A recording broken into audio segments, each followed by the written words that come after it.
नमस्कार. आज आपण आसन म्हणजे काय हे जाणून घेणार आहोत. आसन म्हणजे स्थिरम सुखम अवस्था. अष्टांग योगातील ही तिसरी पायरी. आपण आसन जेव्हा करतो तेव्हा आपण आसनामध्ये जाणं, मध्यस्थिती आणि अंतिम स्थिती या सगळ्याचा अभ्यास केला पाहिजे. पूर्वस्थिती कशी असते, मध्यस्थिती कशी असते आणि अंतिम स्थिती कशी असते. जेव्हा आपण आसन करतो तेव्हा आपण आसन करण्याच्या आधी जी सज्जता असते, आपली सज्ज असतो आपण, तेव्हा ती असते ती पूर्वस्थिती. त्यानंतर आपण जेव्हा आसन करत असतो ती मध्यस्थिती. आता जेव्हा आपण आसन करत असतो, मध्यस्थितीमध्ये असतो, तेव्हा आपण एकतर पूर्णपणे त्या आसनामध्ये जाऊ सुद्धा शकतो किंवा पुन्हा रिटर्न सुद्धा येऊ शकतो, अशी ती स्थिती असते. पण अंतिम स्थिती जी असते त्यामध्ये आपण पूर्ण आसन गाठलेलं असतं आणि त्यामध्ये आपण काही काळ स्थिर थांबतो आणि त्या स्थिरतेमध्ये आपल्याला जे सुख प्राप्त होतं, त्या सुखाला शरीर आणि मन यामध्ये जेव्हा एक होतं तेव्हा योगासन घडून येतं. तर असं हे आसन प्रत्येकाने केलं पाहिजे. आता आसन म्हणजे आपण आत्ता बघा, तुम्ही ज्या स्थितीमध्ये आहात किंवा तुम्ही ज्या पोझिशनमध्ये बसला आहात ते सुद्धा आसनच आहे. मी उभी आहे हे सुद्धा आसनच आहे. ही सगळी जी आहेत ती आसनच आहेत. पण या सगळ्याच्या मागे जो भाव आहे तो लक्षात घेणं महत्त्वाचं आहे. कारण खूप जणांना काय वाटतं की आसन हे फक्त वजन कमी करून घेण्यासाठी किंवा आपल्याला काही त्रास असेल तर ते बरे होण्यासाठी एक ट्रीटमेंट म्हणून ही आसनं उपयोगाची ठरतात. हे बरोबरच आहेत, पण त्याही मागे ऋषीमुनींचा काय विचार होता, यामागे आसनांना कशी नावं दिली गेलेली आहेत बघा. वीरभद्रासन, त्यानंतर पश्चिमोत्तानासन, उष्ट्रासन. म्हणजे ही आसनांची जी नावं आहेत ती सगळ्या प्राणी मात्रांना, कीटकांना, जीवजंतूंना, ऋषीमुनींना, साधू संतांना समर्पित केलेली आहेत. म्हणजे या सृष्टीमध्ये चर आणि अचर जे सगळे आहेत या सगळ्यांची कृतज्ञता व्यक्त करण्यासाठी जी स्थिती आपण धारण करतो आणि त्यांच्याप्रती कृतज्ञता भाव व्यक्त करतो, म्हणजेच ईश्वर चिंतन करत हे. कारण ही सगळी ईश्वराचेच अंश आहेत, आपण सर्व ईश्वराचे अंश आहोत आणि त्यामुळे हा ईश्वरी भाव आपला प्रगट होत राहावा, मनामध्ये कृतज्ञता भाव यावा, यासाठी या आसनांना अशी सगळी नावं दिलेली आहेत. तर आपण नीट लक्षात घेतलं पाहिजेत की या आसनांमध्ये कशी कुर्मासन आहे, अर्ध मत्स्येंद्रासन आहे, मत्स्यासन आहे, जलचर असू दे, प्राणी मात्र असू दे, भूचर असू दे किंवा पशुपक्षी असू दे, संत महात्मे असू दे, ऋषीमुनी असू दे, ह्या सगळ्यांना आपण कृतज्ञतापूर्वक वंदन जेव्हा करतो तेव्हा ही आसनांची स्थिती धारण करतो. आणि हा जर भाव आपण आसन करताना धरला तर खऱ्या अर्थाने आपण आसनामध्ये जी स्थिरता आहे ती गाठू शकतो. आता आपण जेव्हा आसन करतो तेव्हा आपल्या मनामध्ये असंख्य विचार जर चालू असतील आणि आपलं शरीर स्थिर नसेल, शरीर एखादी पोझिशन, एखादा पवित्रा धारण केलाय, समजा आता हे मत्स्यासन केलंय, पण इथे विचार जर वेगळीकडे चाललेले असतील किंवा आपण वेगळ्याच आपल्या सांसारिक विचारांमध्ये असू तर ते आसन नाही होत. मग ती एक एक्सरसाइज म्हणून केली जाणारी हालचाल होऊ शकते. तर आसन म्हणजे काय की त्यामध्ये रमणं. आपल्याला आनंद कधी होतो बघा, जेव्हा आपण कुठलीही गोष्ट, म्हणजे एखादी नृत्यांगना नृत्य करते किंवा एखादा गायक जेव्हा गाणं गातो आणि त्याचा जो सूर लागलेला असतो त्या सुरामध्ये तो एकरूप झालेला असतो, आजूबाजूला कुठेही लक्ष नसतं, तो स्वतः रंगलेला असतो, तेव्हा समोरचे ऐकणारे सुद्धा त्यामध्ये रंगतात. ते ऐकायला त्यांना आवडतं, ते नृत्य पाहायला आवडतं. का? कारण तो स्वतः त्यामध्ये रममान झालेला असतो. असं रममान होता आलं पाहिजे आसनांमध्ये. कारण आपण जेव्हा आसन करतो तेव्हा आपण आणि आपलं शरीर आणि आपल्या शरीरामधला भावनिक स्तर ह्या सगळ्यांमध्येच बदल घडत असतो. आसनांमुळे शरीरामध्ये हलकेपणा येतो, जडत्व निघून जातं, चिकाटी, लवचिकता, कणखरपणा आणि ह्या सगळे जे गुण आहेत ते आसनांमुळे अंगी येतात. आणि याचा परिणाम काय होतो, मनावर सुद्धा परिणाम होतो. मानसिकरित्या, शारीरिकरित्या, बौद्धिकरित्या सगळ्याच बाजूने आध्यात्मिकरित्या सुद्धा आपण आसनांमुळे आपल्या शरीरामध्ये, मनामध्ये प्रगती करून घेत असतो. जीवन जगत असताना आसनांना किती महत्त्व आहे ते लक्षात घ्या. कारण माणूस हा सतत इतर गोष्टींमध्ये जास्त असतो आणि त्यामुळे त्याला स्थिरता ही त्याच्या आयुष्यामध्ये खूप कमी वेळा साधता येते. किंबहुना तो साधण्याचा प्रयत्नच करत नाही, कारण त्याला असं वाटत असतं की स्थिर होणं म्हणजे कठीणच. कारण एका ठिकाणी शांत बसणं म्हणजे माणसासाठी कठीणच.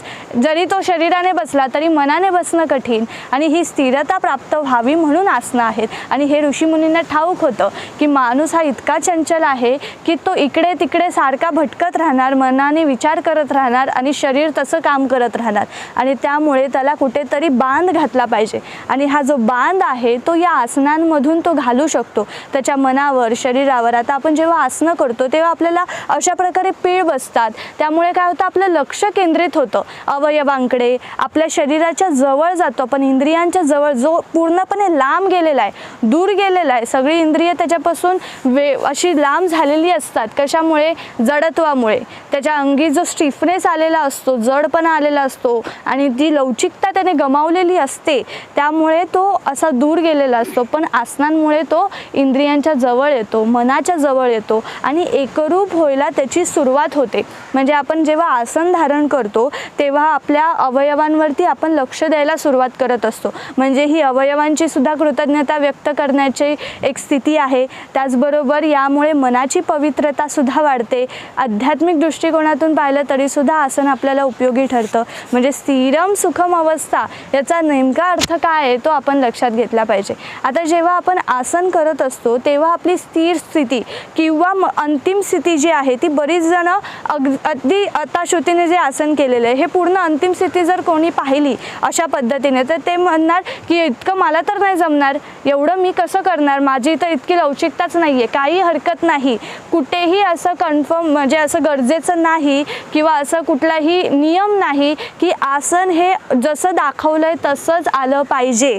तुमच्या लवचिकतेनुसार, तुमच्या अनुभवानुसार, तुमच्या कॅपॅसिटीनुसार तुम्ही जितकं जमेल तितकं आसन आपल्या परिपूर्णतेपर्यंत घेऊन जाऊ शकता आणि त्यामध्ये हळूहळू का होईना आपली प्रगती होत जाते. पण त्यासाठी सातत्याने सराव फार गरजेचा आहे. कारण आपण आसनाला सुरुवात एकदा करतो पण आपल्यामध्ये सातत्य आहे की नाही हे लक्ष देणं फार, कारण माणूस खूप गोष्टी ठरवत असतो पण ते ठरवणं, त्याने नित्यनियमाने त्याचं पालन करणं महत्त्वाचं आहे. आणि तो जो निर्धार आहे तो तुटू नये यासाठी आवड पाहिजे. आणि आवड केव्हा निर्माण होते? जेव्हा आपण त्या गोष्टीविषयी ज्ञान घेतो.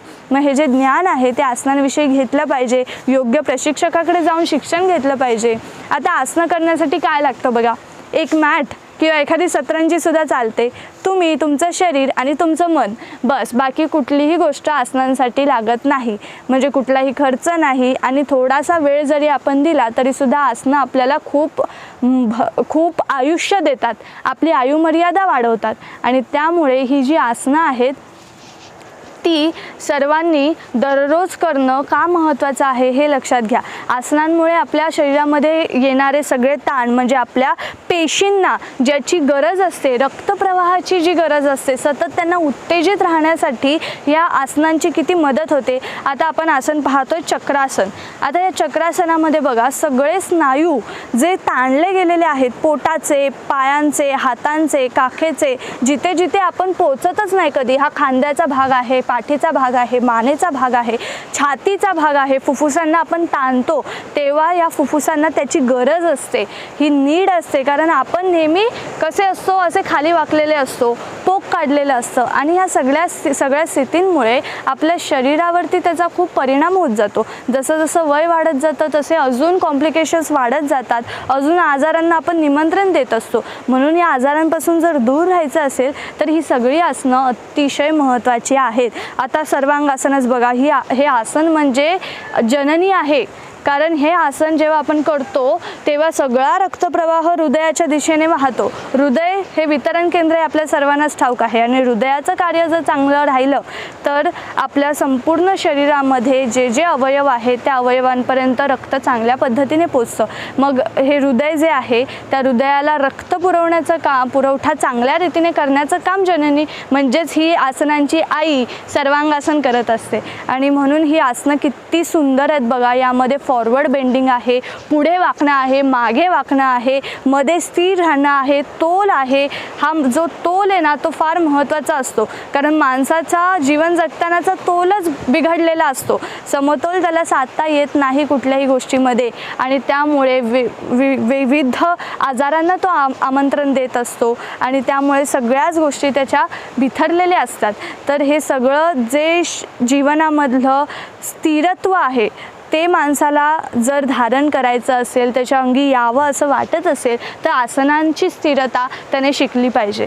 ह्या सगळ्या आसनांमुळे त्याच्या शरीरामध्ये इतके बदल घडतात की मनामध्ये सुद्धा मानसिकरित्या तो इतका उल्हासित आणि उत्साही राहतो की सतत इतरांविषयी कृतज्ञता व्यक्त करावी हे भाव मनामध्ये येतात. आपल्या शरीराविषयी कृतज्ञता व्यक्त करावी हे भाव मनामध्ये येतात. म्हणजे आसन आपल्याला काय काय देतं बघा. आणि ह्या आसनाने जो हलकेपणा येतो ना, त्या हलकेपणामुळे पुढे प्राणायाम करण्याची इच्छा जागरूक होते. म्हणजे प्राणायामांमुळे सुद्धा माणसाला जे नवजीवन प्राप्त होत असतं, कारण पंचप्राण जे आपल्या शरीरामध्ये आहेत त्यामुळे आपण जीवन जगत आहोत. या जगामध्ये जे आहे ते प्राणांमुळे आहेत.